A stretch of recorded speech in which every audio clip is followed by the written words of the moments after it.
foreigners married to Palestinians have found themselves trapped under new Israeli regulations that force them to obtain Palestinian IDs.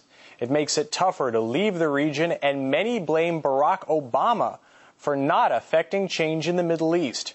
Meanwhile, the U.S. president will meet for high-level talks in New York with the leaders of the Palestinian Authority and Israel. Betcha Najab is panicking.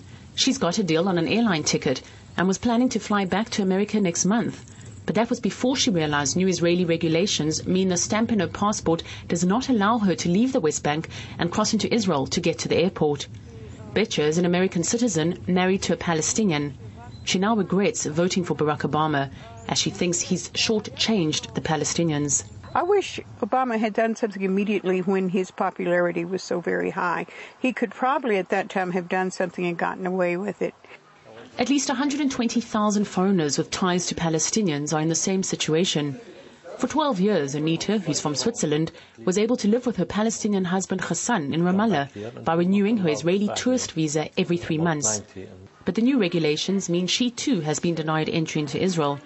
And the only way she can continue living in the West Bank is to get a Palestinian ID and lose the advantages of being a foreigner. There were lots of privileges that I now don't have.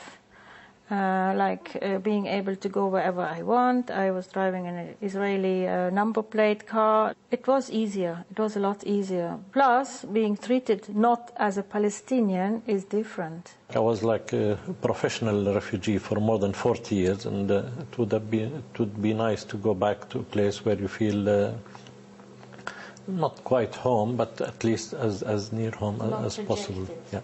But the Israeli government would prefer the Abdullahs to leave and is intent on making life difficult for the Palestinians, despite heavy criticism from America.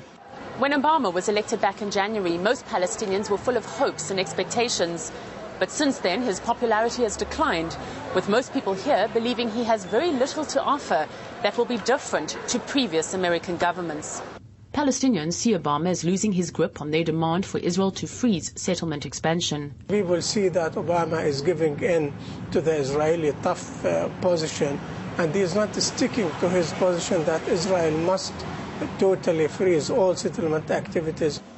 So when the Israeli and Palestinian leaders meet, no one's holding their breath Obama will achieve much. I don't think that the Americans are under an illusion that even if the Israeli-Palestinian conflict would be solved, many other tensions in the Middle East will be solved, but it gives the impression of greater stability, and images are sometimes important.